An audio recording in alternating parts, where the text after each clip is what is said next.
So now we're going to take you through the workforce profile. So firstly, let's have a look at the columns in the workforce profile. So first off, we have position in column A. So these are all the positions within and across the centre. So this is really getting into the detail of who's in what position and also what room. Then the other critical columns are the incumbent, so the employee who's in that position.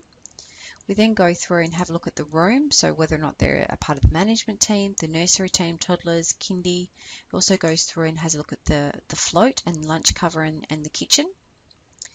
And in this purple column here, this has a look at the total weekly requirements for each individual room. So this information here is actually pulling from the actual tab for that individual room.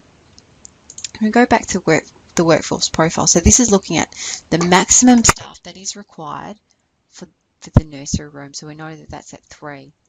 It's then going to tell us what that maximum staff ratio is. So 1 diploma and 2 certificate 3s. And it's then going to pull in and show us exactly what the status is of that particular room. So at the moment, it's saying that we're understaffed for that particular room. And that's purely because we don't have any information in these columns here. Then when we drill down further into the data, it then goes through and has a look Monday to Friday and has a look at exactly how many educators we have per the staff that's required for that occupancy level. And we're going to go into that in a little bit more detail next. Then the other columns that we look at is the qualification rating. So these are a series of drop-down lists which we'll go through. The education classification, the average hourly rate, the qualification expected completion date, the SEQA classification, educational leader appointment, a SEQA application date, hours per week, and the average weekly cost. We also have a commentary section as well. Further across is a workforce dashboard, which we're going to go through in a little bit more detail in a minute, but let's focus back on populating this workforce profile. So first off, in the management team, so we've already populated that we have an an executive centre manager, the curriculum leader and the receptionist. I've just given them the names of Sally, Emily and Paul. Now let's just have a look at going over and populating the qualification rating for each of those individual employees. So let's say the executive centre manager is a 7 or has an ECT. The curriculum leader also has a working towards ECT.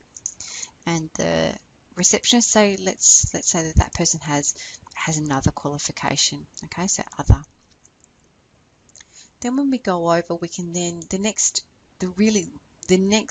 specific information is to really go through what the hours that individual works. So ECMs traditionally work 38 hours per week. So does the curriculum leader and also the receptionist. Okay, and that automatically updates our average weekly cost. Now let's have a look specifically with that curriculum leader, knowing that they're working towards ECT. So let's have a look at their expected qualification completion date. Let's say that that's going to be at the end of 2018. Oops, 2018. Okay, so just a little bit more information there. Then we look at the SEQA classification.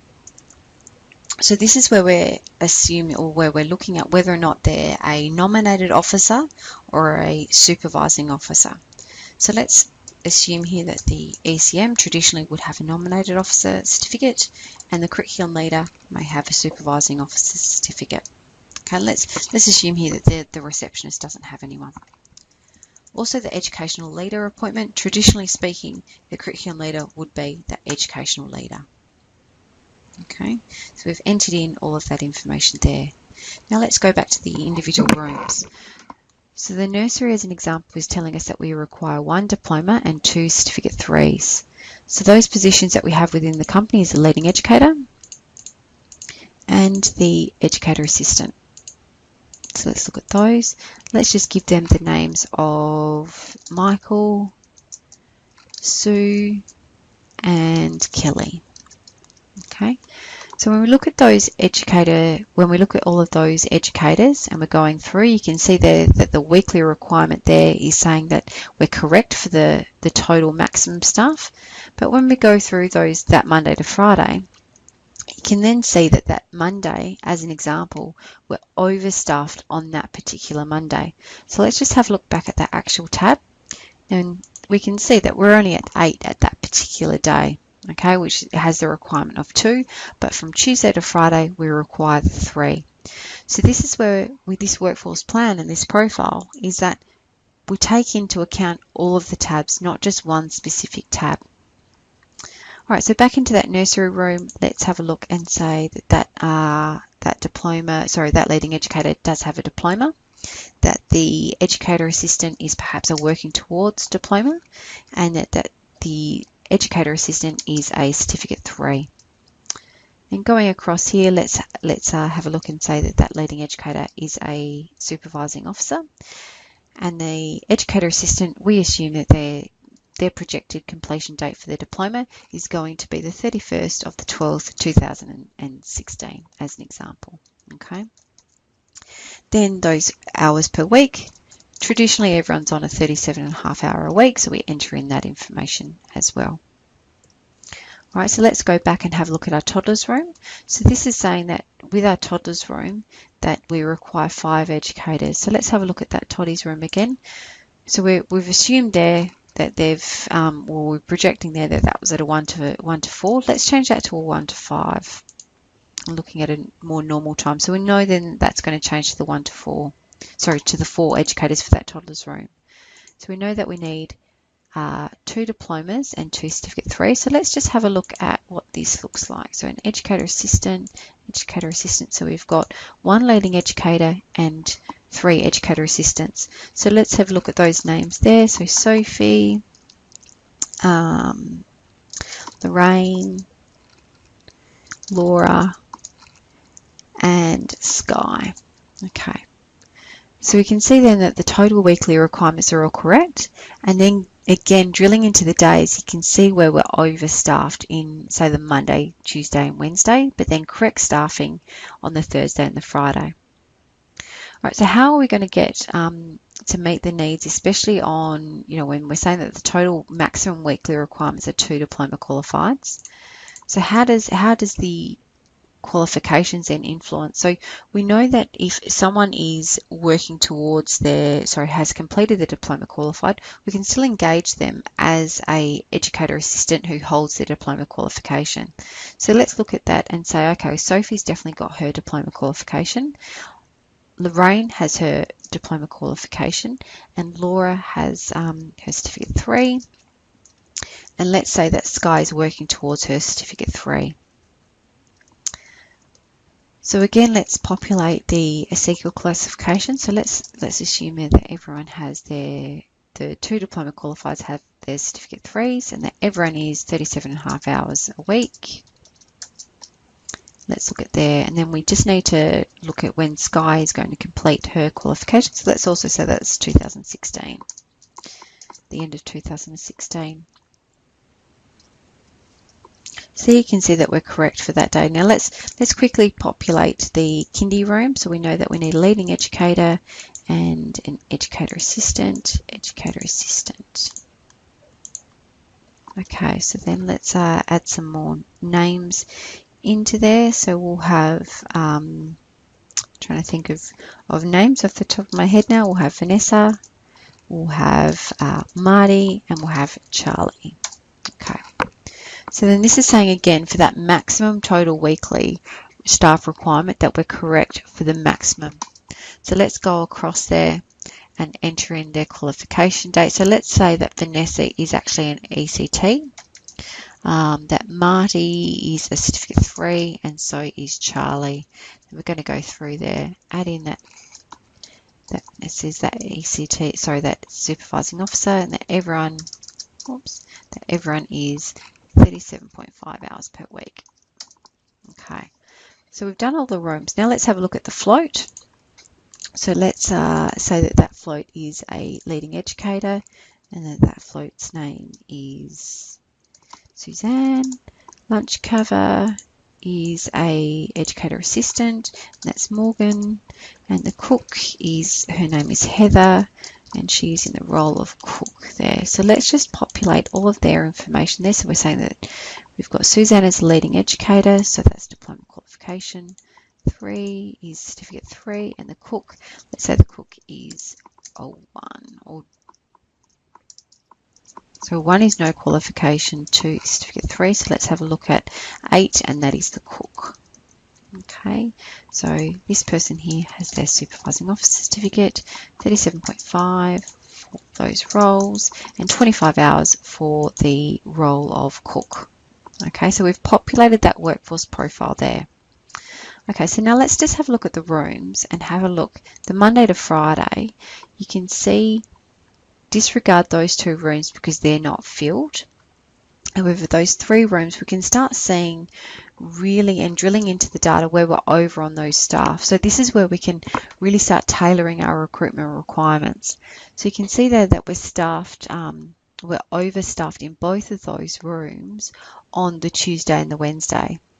So then that's when, as I said, you can start tailoring what your actual requirements are. So then let's say then that we, on those particular days, that we don't need staff in those particular days. So let's look at maybe more of an example is those rooms there. Okay, so you can start manipulating the data and really having a look at exactly what you need staffing wise across that week. Okay, and then you can look at different strategies in regards to, as you're, say, a new centre and growing in the population and the occupancy of that centre, you might have a real need for educators on, say, the Tuesday, Wednesday and Thursday. So we could look at offering a new employee a Tuesday, Wednesday, Thursday contract with the view that that would then be a 37.5-hour week. Okay, so this is when that information really comes in, and while we don't want to, skate on thin ice, so to speak, across the week, we also want it to be as viable as possible. So let's then have a look at this workforce dashboard just over here and what that then means. So this workforce dashboard is having a look at the employment status of your team. So it's looking at how many full-time equivalents you have, how many total staff you have, and how many contact staff you have. And that's really important in the sense that where you have your 1 ECT requirement and also your 50% diploma or working towards diploma requirements. So here you can see that for the modelling that we have, the requirement is that we have 1. We actually have 2 ECTs, meaning that we have 2 ECTs who are either working towards or hold their ECT requirement. So when we just populate or just feed it back through there, we can then see that we've got that ECT right there in the kindy room, and that working towards ECT comes up in that in the curriculum leader role. Okay, now it doesn't take into consideration the centre manager at this point in time. We're just looking at more of those contact staff at this point. Then when we have a look at the total diploma qualifieds or working towards, so then you can also see that we're exceeding in the diploma qualifieds because we only require 6 as per the total staff that we have, total contact staff we have. Same thing here for the certificate 3, so we're exceeding that because we only need 5 and we have 6. Okay, so you can see there that we currently have 5 certificate 3s and 1 working towards certificate 3. So again, this is really important data for when we're going to recruit, because if we're, say, already exceeding the diploma qualification across the centre, and say we're looking for a vacant educator assistant, we can then go back for this workforce dashboard and say, okay, well, we know that we're already exceeding that diploma qualification, so we're already meeting there, and adding an extra person isn't necessarily going to push us over in regards to those requirements. So we might go to recruit for a certificate 3 in that particular example, or we don't have anyone on a traineeship or within that working towards certificate 3, so that's who we're going to go to market for. So again, really drilling down that data. Then when we have a look at the secret tool, so we know that we need 1 nominated officer, we're currently meeting that, whereas based on our total staff, we actually need 8 supervising officers, whereas we only have 6. So this is when we're probably going to get into a discussion with all of our diploma qualifieds or our certificate 3s as an example, and start having conversations with them in regards to when they're going to get their certificate 3 qualification. So let's assume there that that person, that leading educator or that diploma qualified doesn't have their SO. However, they've applied for their SO certificate. So let's say that we expect that within the 8 weeks. So let's say that that's going to be in the 1st of the 6th, 2015. Okay, but we also know and take into consideration all of the information that that's not critical at this point in time, because the amount of SOs that we currently have, we can stretch that across the roster per week and we're not going to be in breach at any point in time. Then we also look at that educational leader, so whether or not we've formally appointed those educational leaders as well, so we know that we're meeting that. So we've got that red and green system here within the ACEQA tool as well. Then when we have a look at the daily wages, weekly wages and fortnightly wages, what those actuals are. So again, this is going off the average wage cost as per the qualification level. So this is not specific individual needs, but it's also helping us take into consideration and also use from a payroll perspective what our wage costs are. Next, we're going to go through the forecast summary to have a look at that information and where that also then comes into play.